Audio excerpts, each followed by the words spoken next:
diawali dari membaca basmalah, kemudian doa sebelum belajar. Berdoa memulai.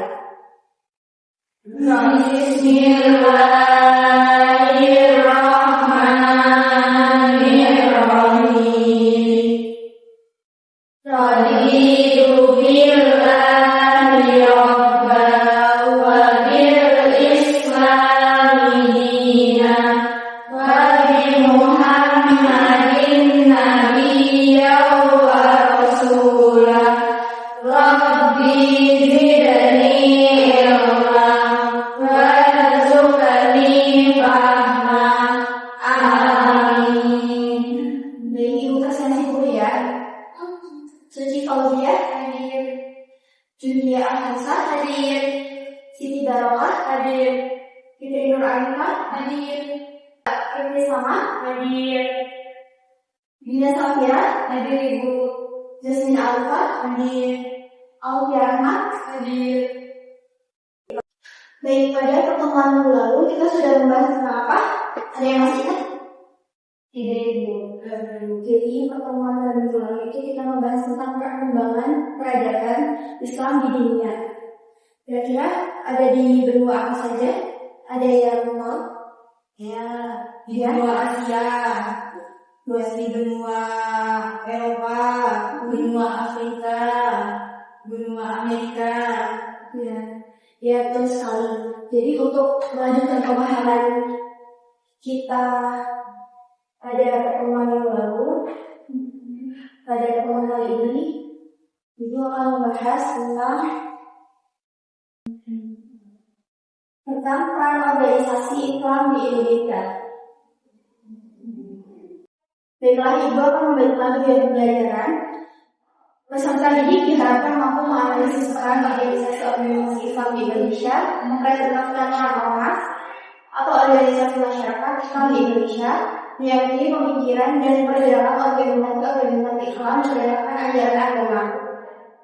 Dari sebelum itu, Ibu mau bertanya ke kalian, organisasi Islam terbesar di Indonesia itu ada apa saja? Ada yang bisa menyebutkan? Baik, silakan. Muhammadiyah dan Nahdlatul Ulama. Ya, baik, betul sekali. Setelah ini ada video, bisa kalian tonton.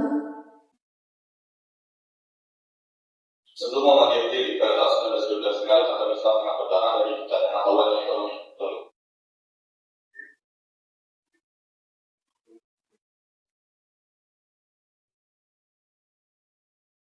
dilakukan. Bangsa ini membenci orang Australia yang terakhir karena dendam terhadap kolonial Belanda. Maka dari itu, Darwis didapat pendidikan formal yang dimiliki oleh pemerintah India Belanda. Darwis hanya belajar melalui pengajian di desanya. Hingga pada tahun 1890, Darwis pergi haji dan dapat kesempatan belajar di Mekah. Sedangkan Darwis belajar melalui sekolah ekonomi Islam. Hingga kepulangan yang nama Darwis berubah menjadi Kiai Haji Ahmad Dahlan dan memiliki ambisi untuk mengubah nasib umat Islam di Nusantara. Dia bergabung dalam menjadi kelompok belajar dan sekarang relasi. Hingga pertanggal 18 November 1912, dia mendirikan Muhammadiyah. Di tahun 1913, akhir 1918, Muhammadiyah berhasil mendirikan 5 kepala data. Nama Muhammadiyah dan mendirikan Ikatan Muhammad Sallallahu Alaihi Wasallam yang merupakan yang terakhir. Dalam berharap bahwa organisasi ini juga yang terakhir dalam membawa perubahan pada umat Islam di Nusantara. Kembali pada saat era reformis Islam masuk ke Nusantara, ajaran reformis menimbulkan perdebatan antara kaum modern dan tradisional dalam praktik keagamaan.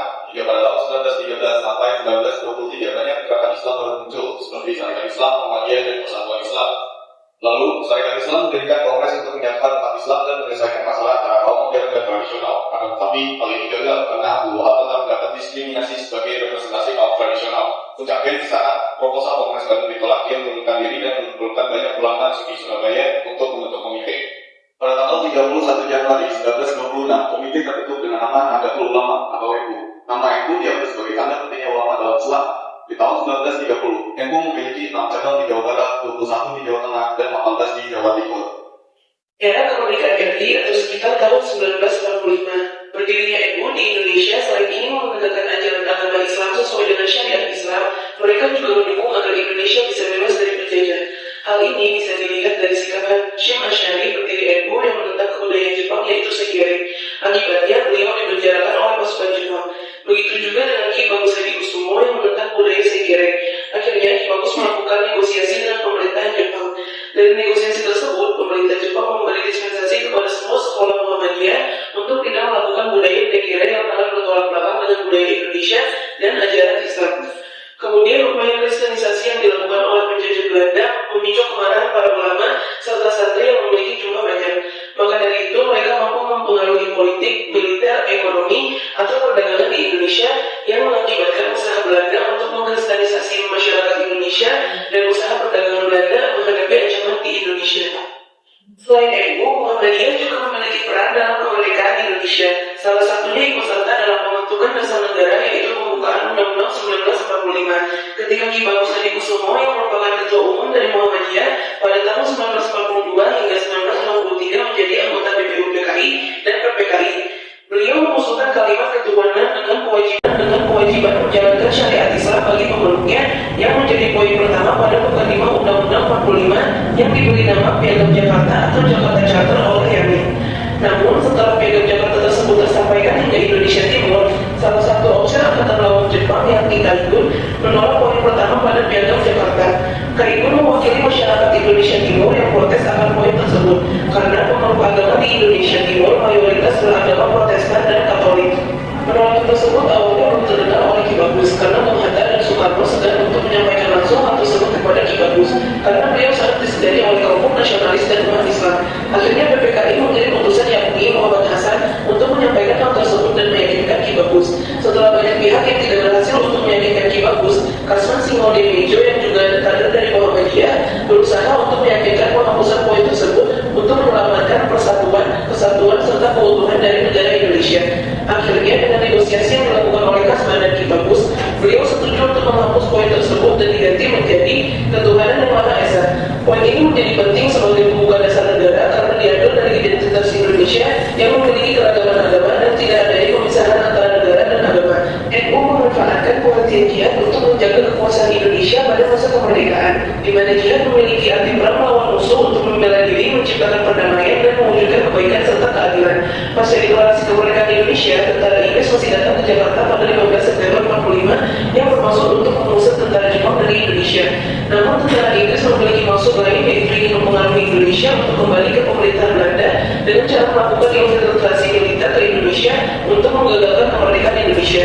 Selain itu, kedatangan pasukan API terdapat rombongan dari Nica yang dimanfaatkan oleh Nica sebagai alat yang digunakan Belanda untuk merebut kembali pemerintahan Indonesia. Baik, setelah dari kalian menonton video yang sudah dibayangkan, itu mau bertanya nih ke kalian.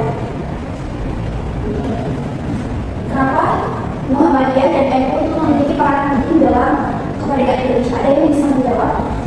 Silakan. Karena Muhammadiyah dan NU itu adalah gerakan nasional Indonesia juga untuk kemerdekaan Indonesia dan memiliki peran penting dalam kemerdekaan Indonesia. Ya, betul sekali.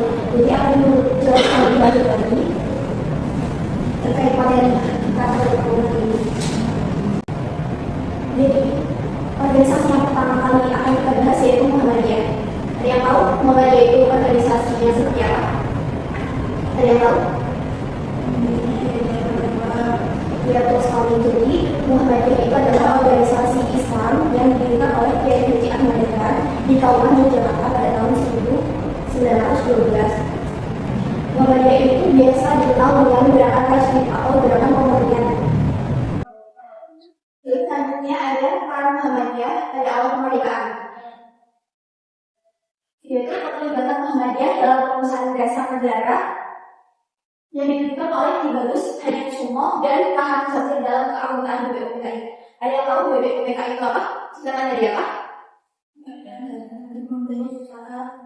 Badan Peneliti Usaha Kesiapan Kemerdekaan Indonesia. Jadi gunanya itu untuk mengganti nama dari BPUPKI menjadi PPKI. Kenapa? Karena penggantian itu terjadi setelah kemerdekaan Indonesia. Kenapa diganti? Karena BPUPKI itu sudah menjalankan dengan baik, yaitu meneliti dan menyelidiki persiapan kemerdekaan Indonesia. Baik, selanjutnya ada Abdul Kahar Muzakir, Abu Salim, Adi Kusno, Wahid Hashim, para utusan golongan Islam merumuskan dasar negara dengan ide terkenalnya yaitu Piagam Jakarta atau Jakarta Charter. Jadi isi Piagam Jakarta Charter itu pada tanggal 22 Juni 1945 dengan kalimat ketuhanan dengan menjalankan syariat-syariat Islam bagi para pemeluk-pemeluknya. Tapi Yogyakarta itu tidak berlangsung lama karena adanya pertentangan dari Indonesia Timur dan kaum para nasionalis. Karena di Indonesia itu tidak hanya agama Islam saja, tetapi kebanyakan di bagian Indonesia Timur itu beragama Kristen dan Katolik itu. Jadi jika Piagam Jakarta itu tetap dipertahankan, maka Indonesia Timur dan para nasionalis itu akan memisahkan diri dari Indonesia. Nah, maka dari itu Muhammad Hatta itu membujuk Ki Bagus Hadi Kusumo itu untuk menghilangkan kalimat yang ada di dalam Piagam Jakarta itu, yaitu ketuhanan dengan menjalankan syariat-syariat Islam bagi para pemeluknya dan diganti dengan ketuhanan yang Maha Esa. Gitu. Selanjutnya ada peran Muhammadiyah di era sekarang. Dan peran Muhammadiyah di era sekarang itu dengan hadirnya amal usaha Muhammadiyah yang tersebar di seluruh wilayah Indonesia. Yang pertama yaitu pendidikan modern. Seperti yang kita ketahui bahwa Muhammadiyah itu sudah banyak sekali menjadikan pendidikan modern dari mulai TK sampai perguruan tinggi, bahkan pesantren atau madrasah. Jadi kurikulum yang ada di pendidikan modern itu tidak hanya ilmu saja maupun ilmu agama saja, tetapi diintegrasikan menjadi satu, jadi seimbang antara ilmu agama dan ilmu umum. Selanjutnya ada pelayanan kesehatan, yaitu RSPKU Muhammadiyah yang sudah ada di setiap daerah. Jadi RSPKU Muhammadiyah itu tidak hanya melayani warga Muhammadiyah saja, tetapi melayani seluruh umat gitu. Dan selanjutnya ada sosial kemanusiaan, yaitu panti asuhan, rumah lansia dan disabilitas. Kemudian ada pemberdayaan ekonomi seperti rasisme. Dan yang terakhir yaitu dakwah digital. Dakwah digital ini bisa kita lihat atau kita akses melalui YouTube maupun Instagram. Baik, selanjutnya ada Nahdlatul Ulama. Yang tahu Nahdlatul Ulama itu apa? Jadi Nahdlatul Ulama itu adalah organisasi Islam kemasyarakatan yang didirikan oleh Kiai Haji Anwari di Surabaya pada tanggal 21 Januari 1926. Nahdlatul Ulama itu mengikuti 4 mazhab. Ada yang tahu mazhab apa aja? Mazhab Hanafi, Maliki, Syafi'i, dan Hambali. Biasanya itu Nahdlatul Ulama disebut dengan Islam Nusantara. Selanjutnya ada peran Nahdlatul Ulama dalam masa kemerdekaan yang berlaku dari tahun 1945 sampai 1949. Yang pertama yaitu mengeluarkan resolusi jihad yang menyatakan bahwa perjuangan untuk merdeka adalah perang suci atau jihad. Jadi ini adalah suatu bentuk penolakan terhadap kembalinya kekuatan kolonialisme yang mengakui kekuasaan di Indonesia. Dan selanjutnya ada NU sebagai partai politik. NU memutuskan untuk keluar dari Masyumi dan mendirikan partai politik sendiri. Jadi dengan adanya ini, NU itu mendirikan partai politik sendiri sehingga dampaknya kekurangan tenaga terampil, sehingga rekor beberapa tokoh yang terkenal. Selanjutnya NU dalam mengemas gerakan PRRI atau Pemerintah Revolusioner Republik Indonesia. Nah, menurut NU gerakan PRRI dianggap telah menyalahi perintah Al-Quran, perintah Allah, Nabi Muhammad dan pemimpin mereka. Seperti dalam Quran Surat An-Nisa ayat 59. Jadi selanjutnya ada peran Nahdlatul Ulama pada masa Orde Lama, yaitu berlangsung dari 1959 sampai 1966. Nahdlatul Ulama menerima konsep demokrasi terpimpin yang diusung oleh Soekarno. Tidak lain didasarkan dari perkembangan dunia yang artinya jika terjadi benturan antara dua hal yang sama buruk, maka pertimbangan yang lebih besar resiko bahayanya dan melaksanakan yang paling kecil akibat buruknya. Nah, selain itu NU juga berpegang pada dalil yang menyebutkan bahwa jika kemampuan hanya dapat menghasilkan sebagian maka sebagian lain tidak boleh ditinggalkan dan tetap harus dilaksanakan. Nah, selanjutnya ada Nahdlatul Ulama untuk pembubaran PKI. Jadi pada saat pemberontakan G30 PKI itu pada tanggal 22 Oktober 1965, Nahdlatul Ulama itu menyatakan kontra terhadap gerakan yang dilangsungkan oleh PKI pada malam 30 September 1965. Nah, pada tanggal 5 Oktober 1965, NU dan ormas-ormas lain itu menyatakan agar memberhentikan gerakan PKI atau Partai Komunis Indonesia, dan untuk membantu ABRI dalam melepas gerakan G30 PKI. Selanjutnya ada peran Nahdlatul Ulama pada masa Orde Baru yang berlangsung dari tahun 1996 sampai 1999. Yang pertama yaitu kebijakan penyederhanaan Partai Persatuan Pembangunan atau PPP dengan anggotanya yaitu NU, Promosi, dan Konflik. Yang kedua, NU kembali ke Kitkoh 1926 pada tahun NU yang ke-26 di Semarang. Tanggal 6 sampai 9 Juli 1979, NU menyatakan akan kembali kepada Jamiyah seperti tahun 1926. Untuk pada tahun saat didirikannya NU. Yang terakhir yaitu asas Pancasila dan NKRI sebagai bentuk final bagi bangsa Indonesia dengan pemberlakuan asas tunggal Pancasila oleh pemerintah dan masa Orde Baru. NU memberikan dukungan penuh dibuktikan pada muktamar ke-27 di Situbondo pada tahun 1984.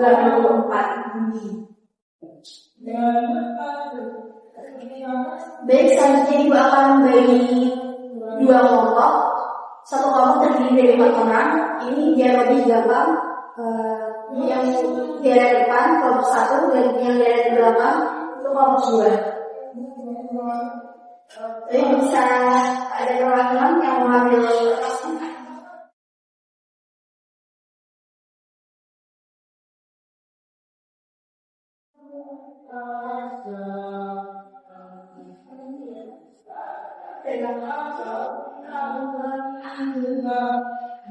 Baik, jadi tugasnya yaitu kelompok pertama itu membuat peta konsep terkait peran Muhammadiyah pada masa kemerdekaan dan pada era pertama. Dan tugas yang kedua yaitu membuat peta konsep juga terkait peran Nahdlatul Ulama pada masa kemerdekaan, Orde Lama dan Orde Baru. Silakan bisa berdiskusi.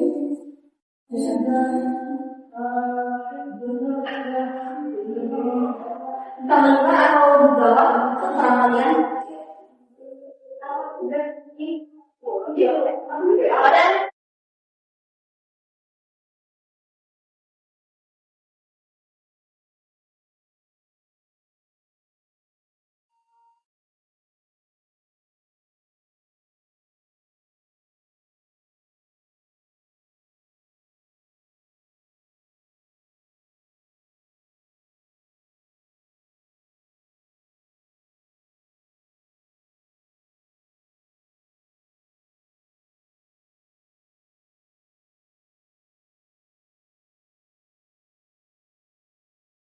Sudah, Ibu.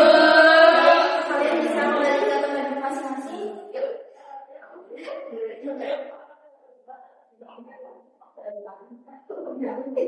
Ada yang ingin maju terlebih dahulu? Mau berapa? Yang sudah siap? 2.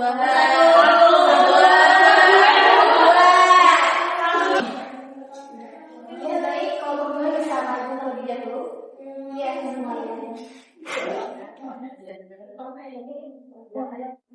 Di sini kelompok kedua akan mempresentasikan hasil diskusi bersama-sama. Peran NU pada masa kemerdekaan. Yang pertama, mengeluarkan resolusi jihad pada tahun 1945.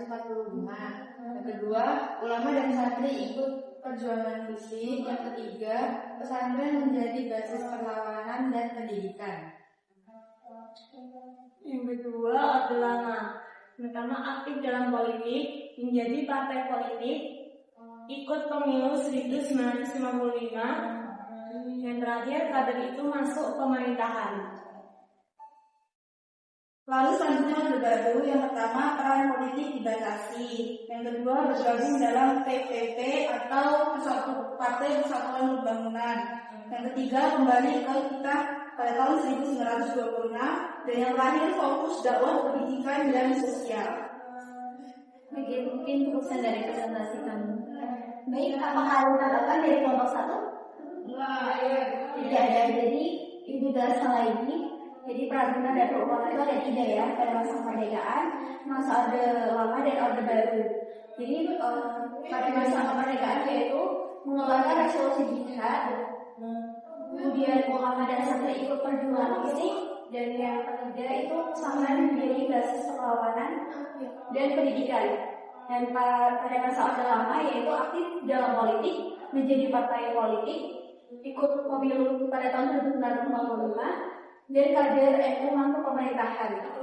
Dan pada masa orde baru itu peran politik dibatasi, kemudian bergabung dalam PPP atau Partai Persatuan Pembangunan, yang dia kembali ke hibah pada tahun 1926 dan fokus dakwah pendidikan dan sosial.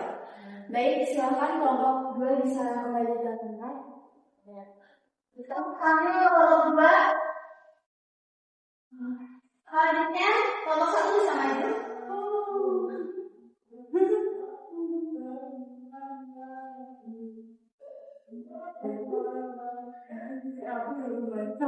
Di sini ada peran Muhammadiyah kemerdekaan era sekarang dan sebelum.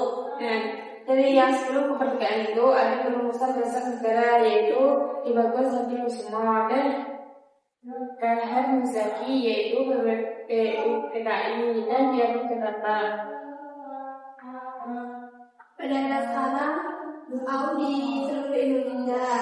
Yang pertama ada pendidikan modern, yang kedua yang kesehatan, yang ketiga sosial kemanusiaan, yang keempat pemberdayaan ekonomi, yang kelima ada perkebunan.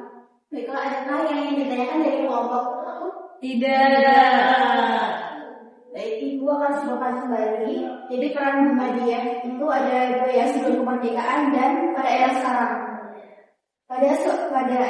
Pada sebelum kemerdekaan yaitu perumusan dasar negara oleh tokoh dari Muhammadiyah itu sendiri, yaitu Ki Bagus Hadi Kusuma dan Kahar Muzakir yang menjadi anggota dari PPI dan PPKI. Kemudian ada Piagam Jakarta atau Jakarta Charter. Peran Muhammadiyah di era sekarang yaitu berdirinya AUM di seluruh Indonesia, yaitu pendidikan modern, pelayanan kesehatan, sosial kemanusiaan, pemberdayaan ekonomi, dan dakwah digital. Baik, silakan kelompok 1 bisa kembali ke tempat. Kita beri tepuk tangannya, teman-teman.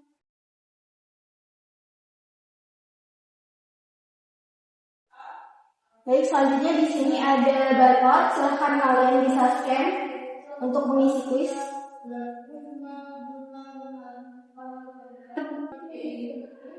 Kita mulai ya. Mulai ya.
Sudah semuanya?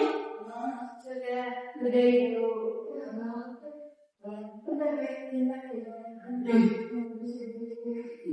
Ini dia hasil kuisnya ya anak-anak.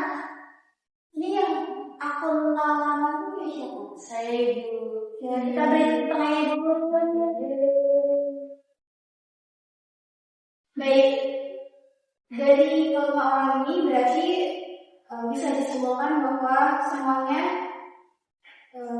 dalam materi belajar kita pada pagi hari ini kalian sudah memahami semuanya ya? Sudah. Baiklah kalau begitu. Selanjutnya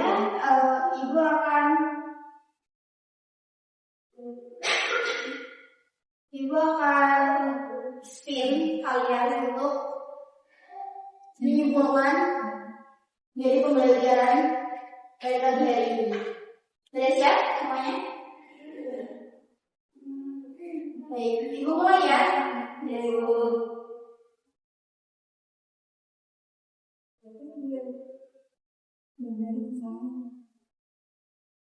Alfia Rahma.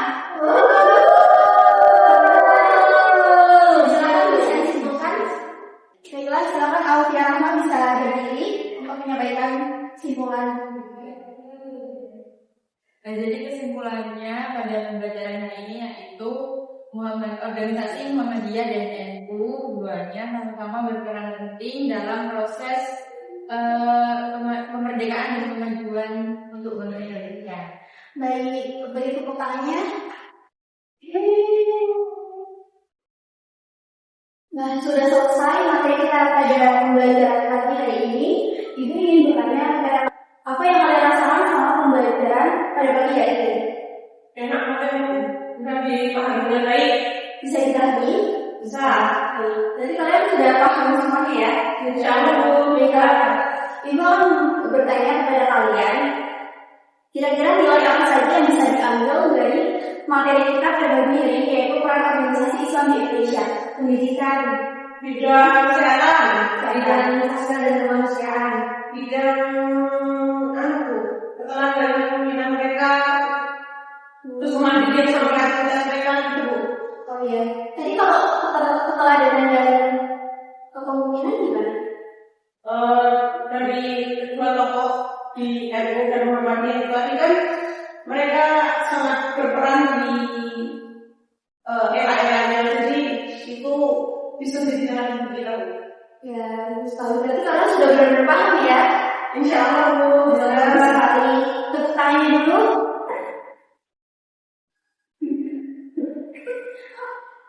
Baiklah, karena kita sudah di penghujung materi, jadi Ibu akhiri cukup sekian pembelajaran kita pada pagi hari ini. Mari kita memberikan pembelajaran kita bersama-sama. Alhamdulillahirabbil alamin.